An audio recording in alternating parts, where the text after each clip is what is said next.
यो भिडियो 1 महिना अगाडि सुटिङ गरेको एडिटिङ गर्नै झ्याउ लागेर राखेँ। अहिले जाडो सिद्धियो, फर्केर यसो हेर्दा हिउँ परेको सिनहरू देखेँ। सायद सबैजनालाई यसो जाडोको सम्झना हुन्छ कि भनेर ल एडिट गरेर देखाउँदैछु, कृपया हेरिदिनु होला।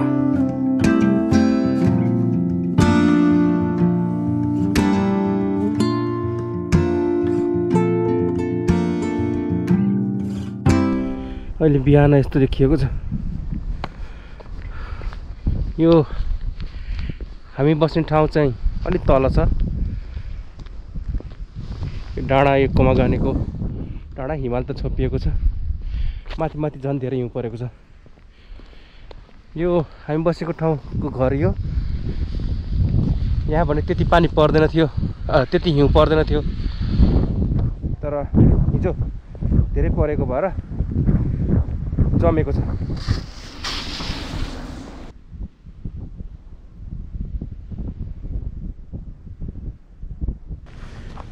यो कोमागानेको ठुलो रोड।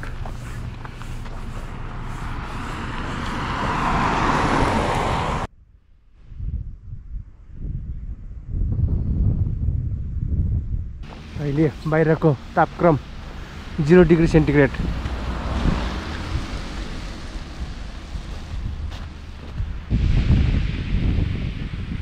कोमागाने स्टेसन।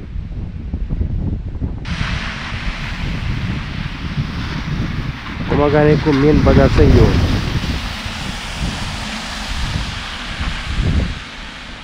अनि यहाँ कोमागाने स्टेसन। बसको टाइम हेरेको यहाँ 1 घन्टामा हिँड्छ। त्यस कारण गर्दाखेरि म अब 12 बजेको बसमा चढेर तातो पानी नुहाउन जान्छु।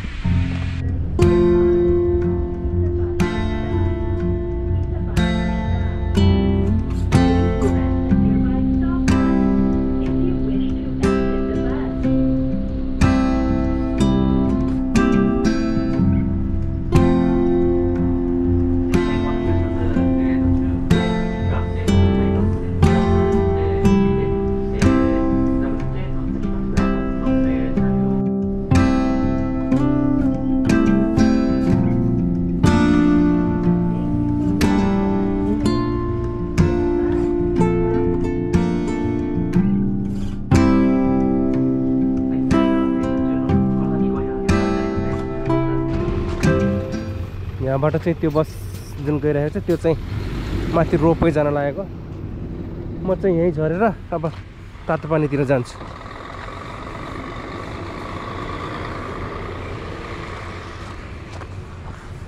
हिजो राति हिउँ चाहिँ निकै बाक्लै परेको रहेछ।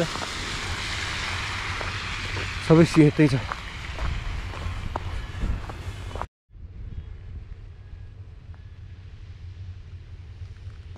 नेपालमा भए जहाँनिर झर्ने हो त्यहाँनिर गएर बस्न रोक भनेर भनिदिनुहुन्थ्यो। यहाँ स्टेसनमा मात्रै रोक्छ। त्यही भएर यहाँदेखि माथि चाहिँ हिँडेर जानुपर्छ। यो बसबाट ओर्लेपछि झन्डै 200-300 मिटर जति टाढा छ। बिदाको दिन पारेर तातो पानी नुहाउन आएको। जाडोको बेलामा नुहाउन पनि ठिक छ। त्यो बस अहिले आइरहेको छ। त्यो बस चाहिँ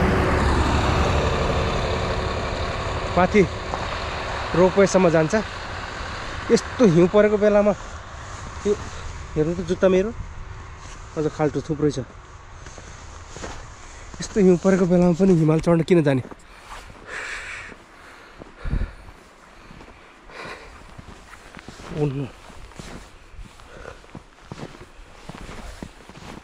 त्यो फिल्मको जस्तै पो भयो त। सधैँ एकदम भुल हुन्छ त्यो तातो पानीमा। हेरौँ आज हिउँ परेको दिन कतिको मान्छे आउँछ। यो हो यहाँको तातो पानी। नाम चाहिँ कोमाकुसानो ओयु। मान्छे त निकै धेरै छ, गाडी धेरै छ अझै पनि। हो आज पनि धेरै मान्छे रहेछ। गाडी वहाँदेखि यहाँ तलसम्म सबै प्याक छ। हिउँ अलिअलि पर्न सुरु भइसकेको छ, फेरि पनि पर्दैछ भने पनि हुन्छ। ल म फेरि आज पनि भित्र छिर्छु। अब 2 घन्टा पछि निस्किनेछु, 2.5 घन्टा। तातो पानीमा नुहाउन आउने मान्छेहरूको गाडीहरू धेरै छ।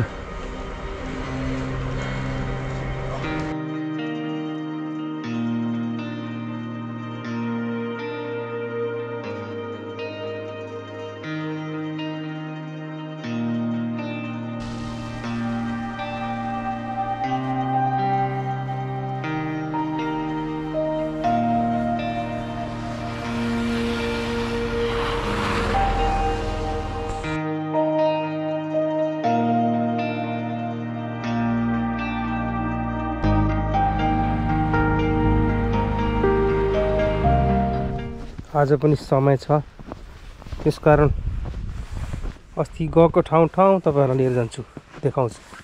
अस्ति चाहिँ हिउँ थिएन, आज चाहिँ पुरै हिउँ छ। हो कमागाने फार्म।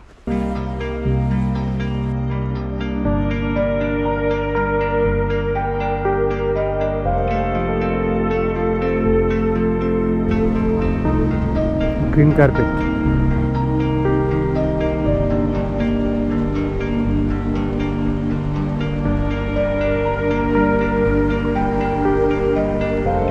ओतागिरी खोलाको पुल।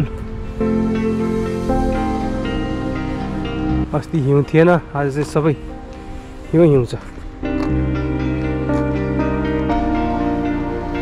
दायाँ बायाँ सबै हिउँ।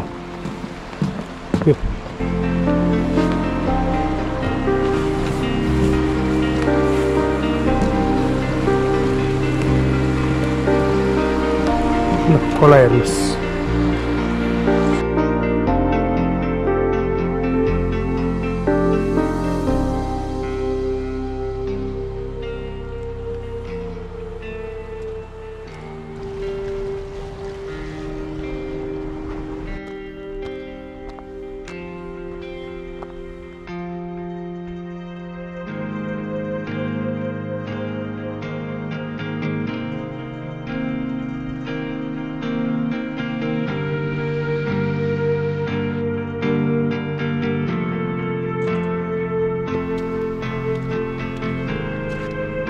अस्ति यहाँबाट उक्लिएर गए थिएँ, अब आज जानै सकिन्न।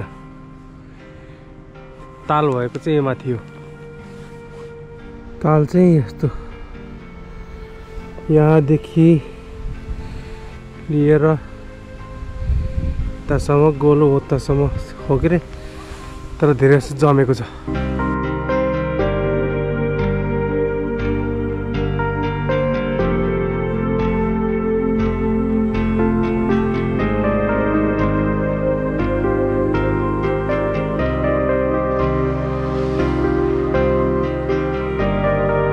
हिँड्दा हिँड्दा थाकियो, यत्तिकै बाटो पनि सबै यत्तिकै हो। कति हिँड्ने, जति हिँड्ने पनि नसिदिने, हिउँ। उतापट्टि बाटोमा गाडी हिँडेको भएर पग्लिएको छ, र यता मान्छे हिँड्ने ठाउँमा मान्छे अलिक कम हिँडेको भएर हिउँ छ। अस्ति त निकै टाढोसम्म गएको थियो, आज हिउँले गर्दा धेरै हिँड्न सकिएन र यहीँ बस स्टप आइयो। अब यहाँभन्दा अगाडि जान्न, हिँड्नै सकिएन। यत्रो बाटो हिँडेर आइयो सबै।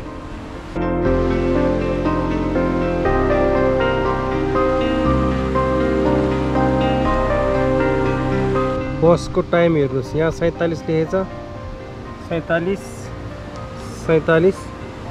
बस पनि ठ्याक्कै आइपुग्यो 47।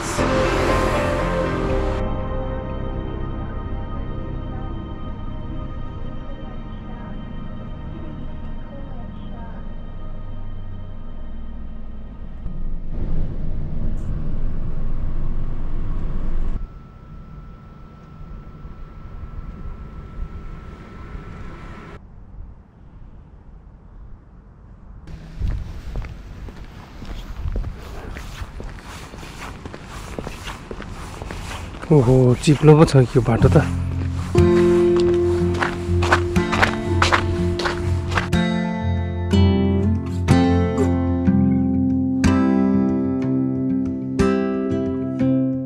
माथि त्यस्तो बाक्लो हिउँ थियो, तल आएपछि अलिक कम छ। यो एरियामा अलिक कम छ। अघि म गएको ठाउँ चाहिँ झन्डै त्यो डाँडाको माथिपट्टि, डाँडाको त्यो भागतिर, सेतो देखिएको भागतिर। अहिले यो म बस्ने ठाउँ, म बस्ने घर चाहिँ यहाँ। र यो पोखरासँग दाँच्दाखेरि, पोखरा चाहिँ त्यो म गएको ठाउँ लगभग काउँ डाँडाको त्यो भन्ज्याङदेखि अलिकति माथिको एरिया जस्तो, र म बस्ने ठाउँ यहाँ यो चाहिँ छिने डाँडा जस्तो। यो पोखरासँग किन दाँजेको भन्दाखेरि यो कुमागाने र पोखरा मितेरी गाउँ हो, मितेरी दिदीबहिनी हो, त्यस कारणले गर्दा पोखरासँग दाँजेको। र पोखरासँग दाँच्दाखेरि म बस्ने ठाउँ यहाँ छिने डाँडातिर जस्तो ठाउँ पर्छ भने अघि गएर आएको, अघि गएको ठाउँ चाहिँ झन्डै काउँ डाँडाको भन्ज्याङ वरिपरि, भन्ज्याङको वरिपरि अलिकति माथिल्लो ठाउँहरू। आजको दिन बिदाको दिन थियो, गर्ने कामै केही पनि नभएर त्यत्तिकै बनाएको यो भिडियो। जे पाए त्यही बनाइदिए पनि हेरिदिनु भएकोमा धन्यवाद।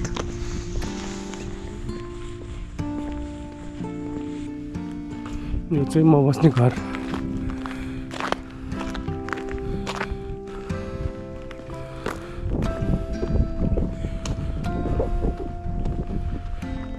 साथीले लुगा सुकाएछ।